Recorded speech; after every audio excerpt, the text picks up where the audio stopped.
Good morning and welcome to this session of the Second District Court of Appeal. We have a full docket of 6 cases today. We intend to take them in the order that they appear. If you're the appellant, I will assume that you want to save about 5 minutes for rebuttal unless you tell me something to the contrary.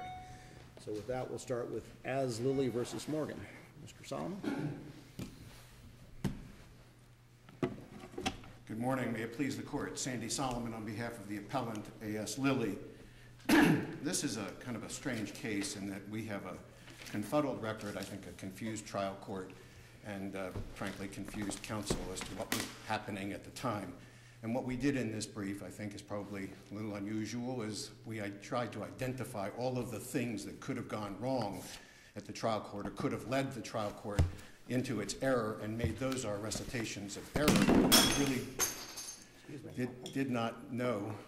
really did not know what the trial court was ruling, because if you look at the pleadings, and we start with this case at the outset, paragraphs 3, 4, and 5 of the verified amended complaint under which this case traveled alleged that the note and mortgage were executed, the mortgage was recorded, that it was executed by the Morgans, both the note and the mortgage, and those pleadings are admitted. Then at the trial, Mr. Cheatham is asked specifically by the trial judge, page 39 of the transcript, is damage an issue for you? And Mr. Cheatham says no.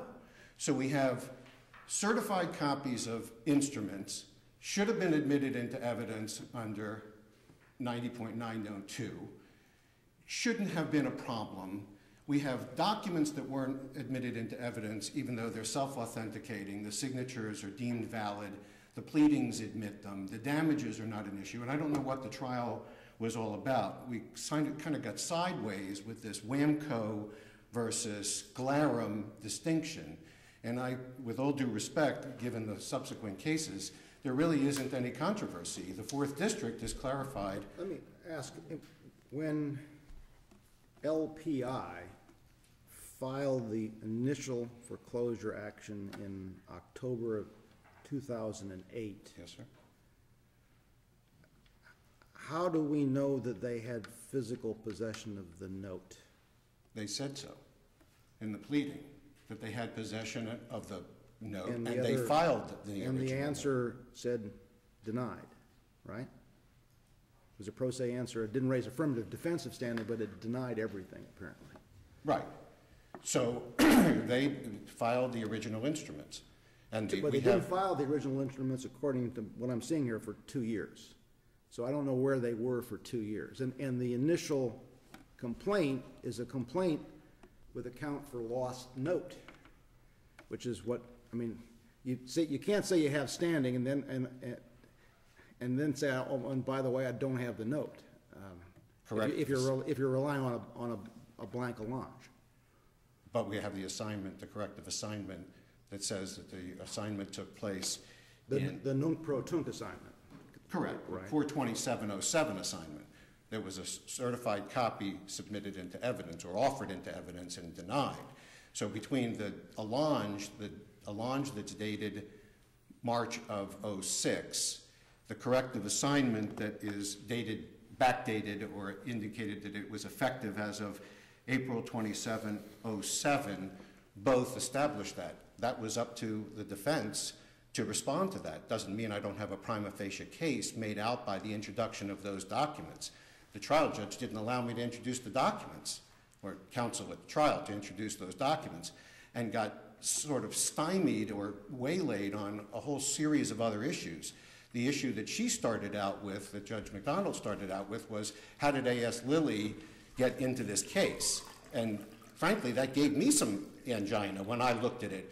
But if you take a look at the first half of the trial transcript, they're trying to enforce a settlement agreement made by A.S. Lilly. Not only don't they respond to it or deal with it in 2 years, they actively litigate with A.S. Lilly, they actively negotiate with A.S. Lilly, and they go to this trial without ever complaining about it. It's the judge who raises that issue.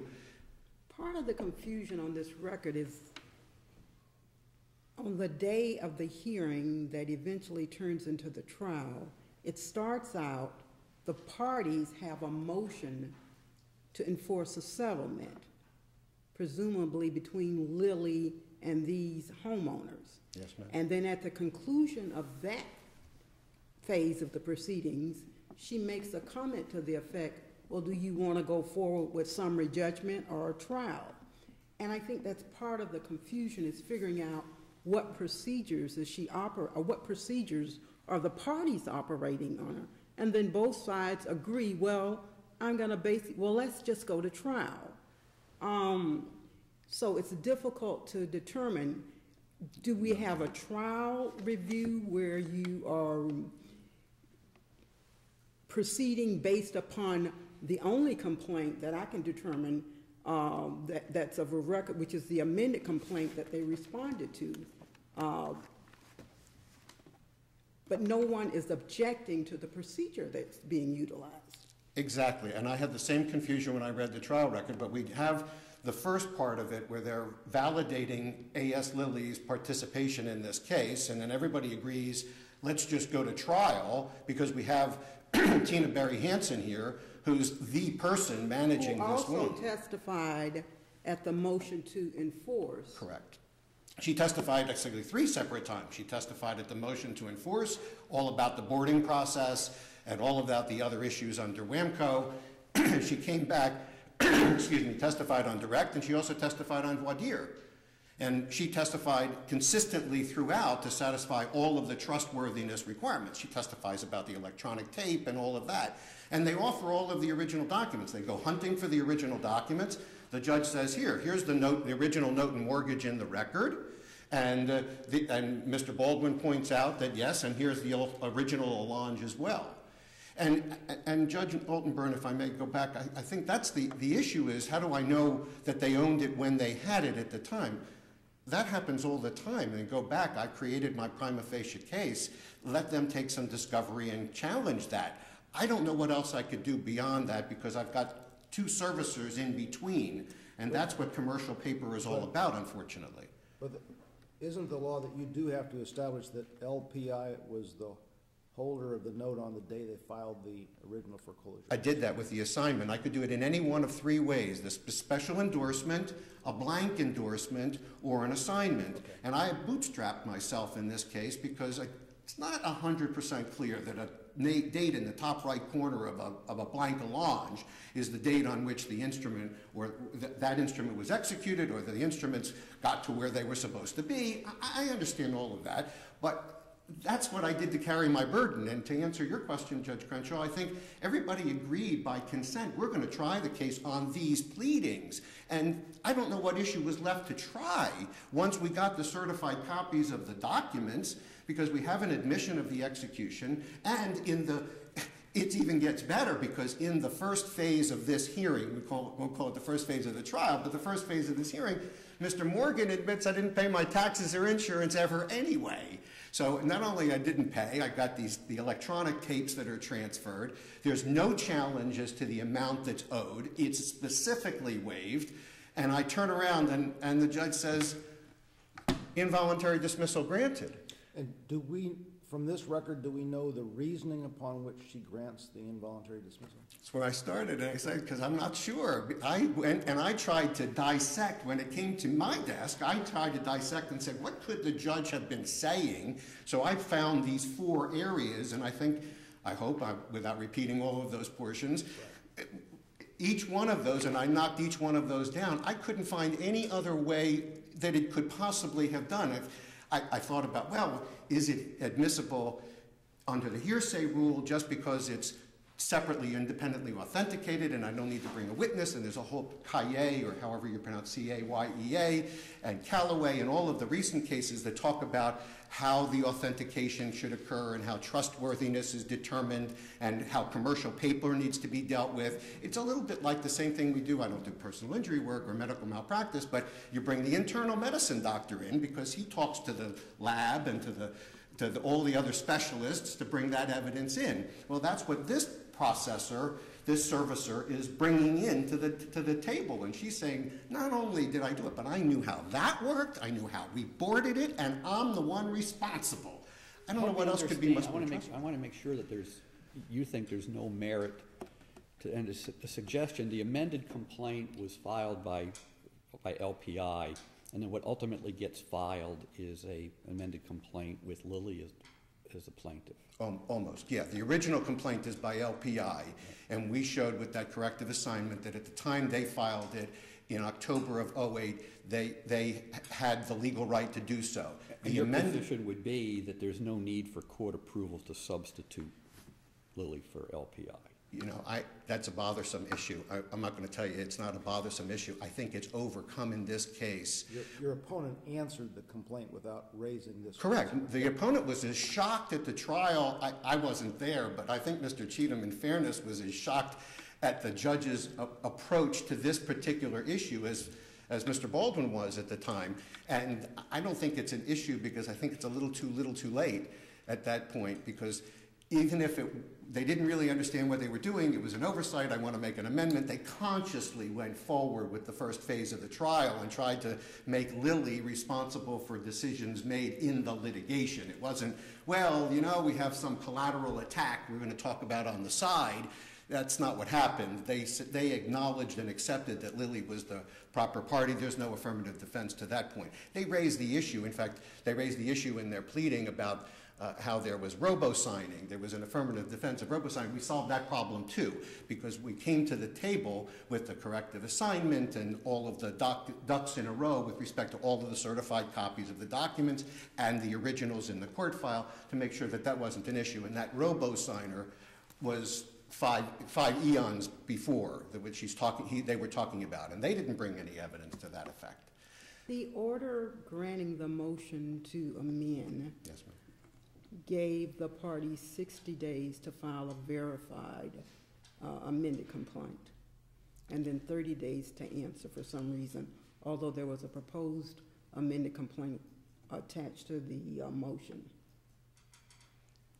Is that what happened? I think that the problem was that I wasn't involved. This was prior to my firm, prior counsel that had originally filed it, and they must have talked. I don't know. I can't recite something outside the record. I don't know the answer as to why those timeframes were established, but it was pretty clear at the time that there was going to be a transition of some sort. So I would have done it differently. I wouldn't have had this issue, but I don't think it's a problem. Could the trial court have been concerned with the corrective assignment in the sense that it raised a concern that perhaps this was an effort to correct what was a lack of standing at the get-go? Sure. Couldn't do it to exclude the evidence, though. That's a finding. That's something the trial court could be concerned about and could ask questions from the bench. It's a bench trial. Could ask counsel, could seek some, and could rule based on that, I presume. I don't know what the ruling would be because I don't know what the evidence could be, but that's not something that is within the domain of the trial judge to rule upon before the document is introduced into evidence and challenged properly. I'm okay with that being an issue. I see that issue, and had that issue been raised as a problem, then we would have addressed that. It could have been addressed in an affirmative defense and then a reply, and then we would have brought a witness and dealt with that issue. I'm looking at all of this and I say, I got authenticated documents. I got no debate that they were signed by the defendants. I got no debate that the defendants defaulted, and I got no debate on the amount that's owed, and I lost the case.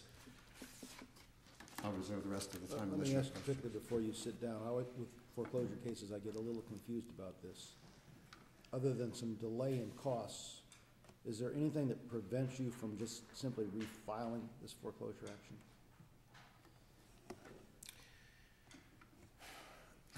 I haven't considered that issue other than the time value of money and the costs associated with it. I haven't thought about it.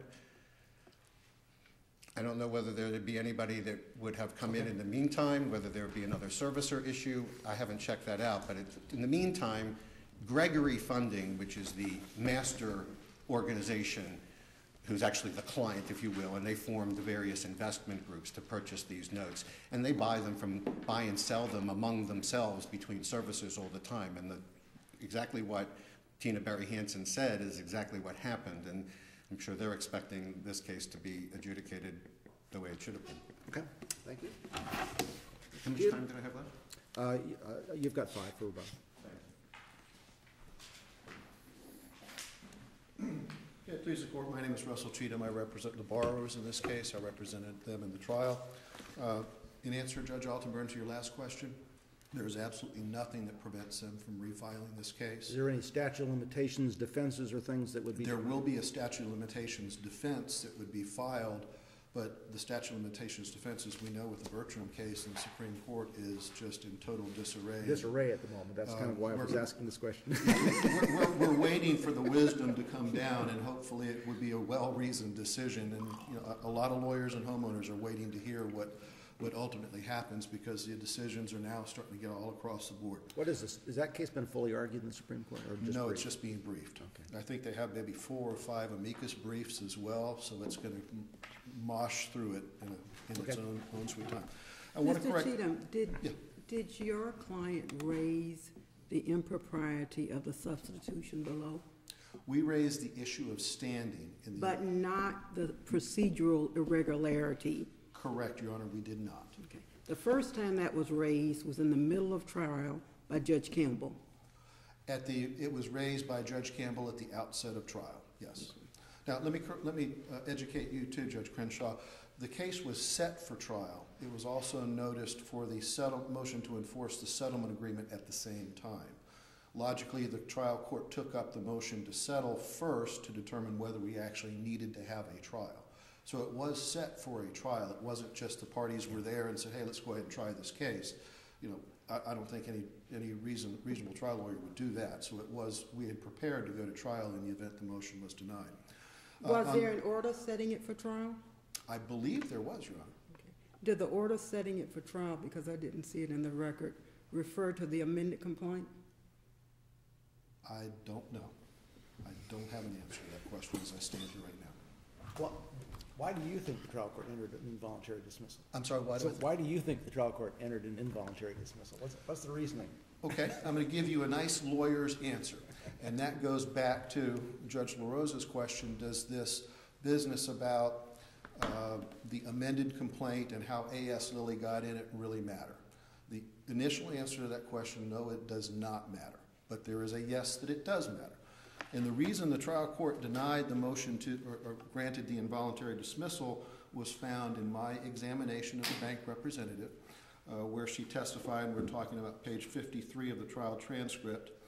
We're starting at page 52 of the trial transcript, where she did not know the person who entered the information from her predecessor.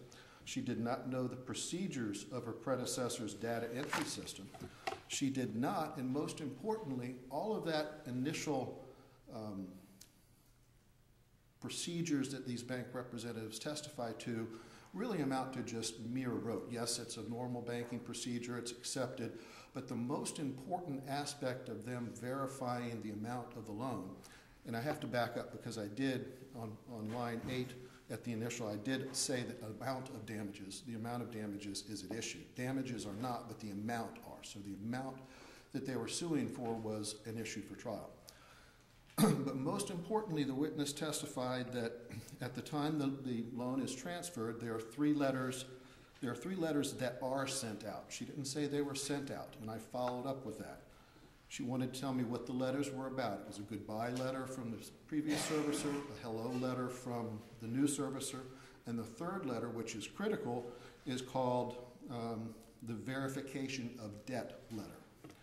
I asked her, then she went on to testify that the borrower and the mortgage servicing, they have 60 days to dispute the debt. If they don't dispute the debt and they do all their cross-checks and verifying the payment history and everything, they assume that the information is accurate. I asked her, was that letter sent out? She said, I don't have it on my exhibit list. I said, you don't have that information available to you, do you? She says, no, I do not know. So at that point, the most critical step of verifying the information from the predecessor, as talked about in the Wamco case and other cases, is they confirm what the amount of the debt is. They did not do that, or they did not prove that they could do that. So with that witness incompetent to testify as to the balance of the debt and the procedures of bringing that data in as A.S. Lilly, the witness is incompetent to testify, and they can't prove their case. So you think the involuntary dismissal was for failure to prove the amount owed? It was based upon the incompetency of that witness to testify. Now, that's the no answer to it doesn't matter about the A.S. Lilly versus LPI. The yes answer is this witness not only could not testify as to her own A.S. Lilly's data and get beyond the hearsay exception, this witness could not testify to the predecessor if we're dealing with LPI. I'll be candid. I think we're dealing with A.S. Lilly. I did not raise a specific procedural objection, Judge Crenshaw, as you pointed out. It was an issue that the trial court was concerned about is who's here. But what I'm trying to say is it really doesn't matter who's here, because if it's A.S. Lilly, their witness can't testify as to or satisfy the business records exception as to their own records. And combined with that, if LPI does come into play, she couldn't testify or could not authenticate the records and satisfy the business records exception to the hearsay rule for the predecessor. But the record is unclear as to whether the court was evaluating the evidence from the standpoint of Lilly being the plaintiff or LPI being the plaintiff, and that's my concern. Because in the midst of her making her evidentiary decision, she talks about failure to comply with the rule on substitution. And she goes back to that failure to comply a couple of times. She does go back to it several times during the course of the trial. You're absolutely right. But when she made her ruling, and let me find exactly what her words were, on page 55 of the trial transcript, she goes to say, starting at line 7, had she had some of the letters, that's the letters that we're talking about, the authentication of the debt letters, had we known the dates of the letters, I would consider them. But I don't know when they became the servicer. Did they become the servicer after already in default? So she sustained the objection as to the competency that I made of that witness to testify, and then followed my motion for involuntary dismissal because they could not prove a prima facie case or prove their case.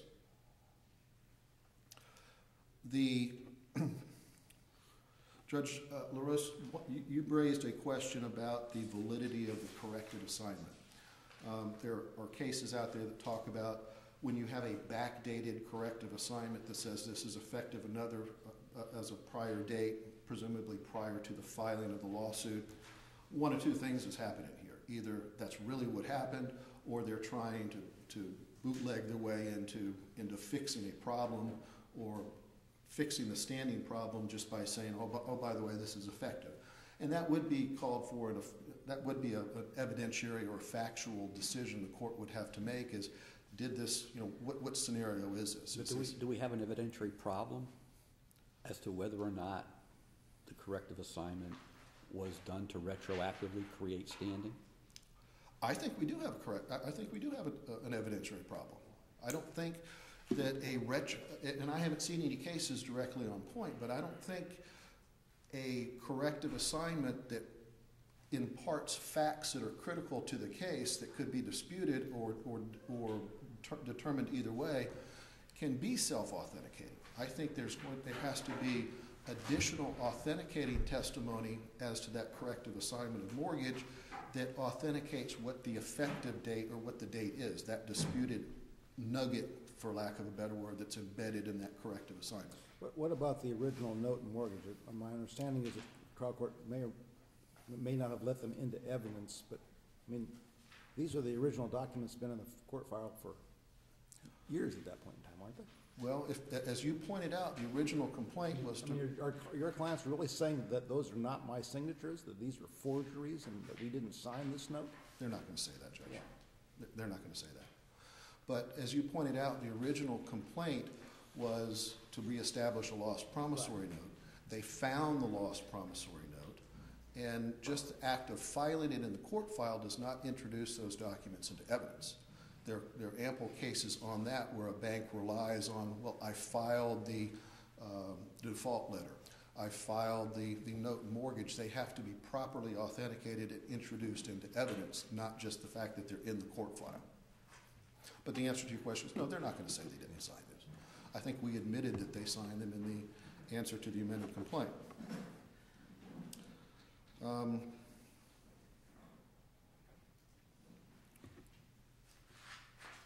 That's why I don't want to just repeat myself, but I think the judge looked at the competency of this witness to testify either as a representative of A.S. Lilly or a representative of LPI, and her lack of ability to authenticate or to get beyond a hearsay objection is really what was the basis of the decision. Thank you.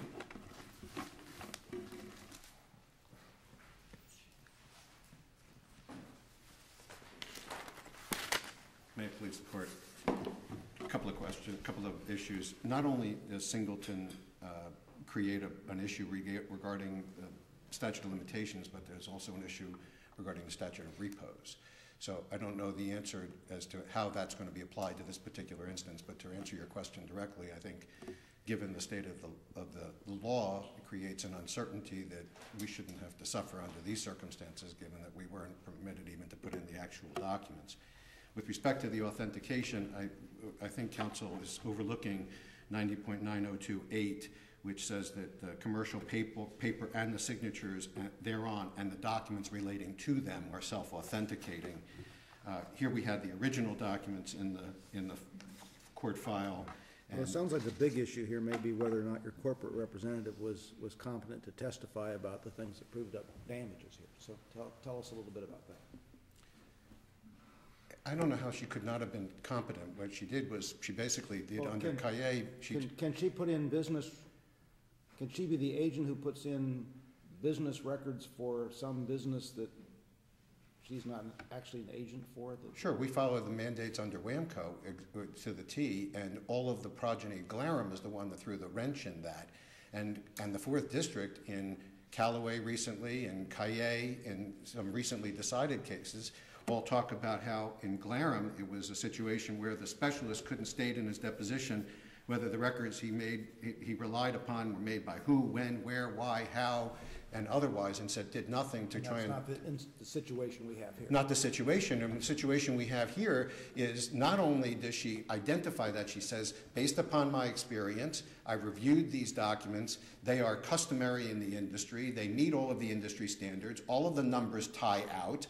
She then took the summaries, created the summaries. There was some recent case discussing 90.958, so it talks about the summary and whether it constitutes a summary, and what she did in her calculations was she took the documents that had been transferred by an electronic tape in industry standards. They were checked before they were boarded. They were boarded and checked. Then they were checked by the two checkers afterward. Then she got the file and she went through it. And we brought that actual person all the way from Portland to testify about it because she said, this is my file and I went through all of this. And I haven't heard any complaints about any of the numbers or the documents or otherwise. And in this case, she testifies from an industry standard. She testifies about the consistency of the documents. She talks about how they were creating a singular record under the way in commercial paper, because many of these cases, because of the nature of the instruments, tie back to 673, and under 673 it's all satisfied. I don't know what else she could have said other than requiring us to bring in a representative of each prior servicer. And in some of these situations, in this one there's 3. In others there might have been 10 or 6, because they transfer and they transfer again, and the servicing is sometimes retained and sometimes not retained. So the servicing transfers not always at the same time the ownership transfers, and vice versa. So all of those, I'd have to bring in somebody from each of those entities, and I think it should work just like internal medicine does. I guess if I'm the homeowner, my response to that is, that's not my problem. No, but and you know what? That's exactly what the homeowner should say, and that's exactly what our system allows them to do. Go take some discovery. Go ask those questions. Find some basis upon which you can then tell us that this is wrong or that something that's not correct. Because if you go ask a person, either they're going to lie and you're going to catch them in the lie, or they're going to tell you the truth and you'll be satisfied. But that's what discovery is all about.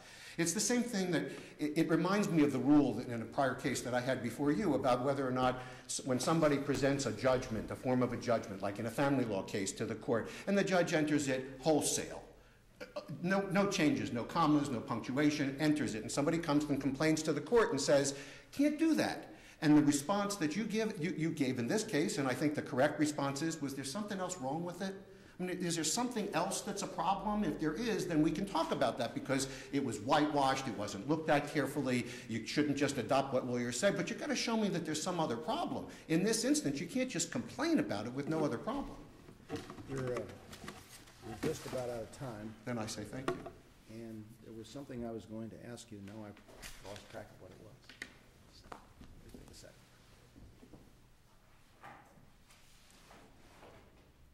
It's gone. Sorry. Never mind. Thank you. Thank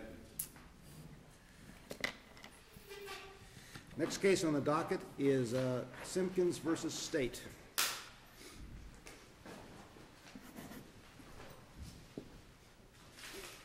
May it please the court.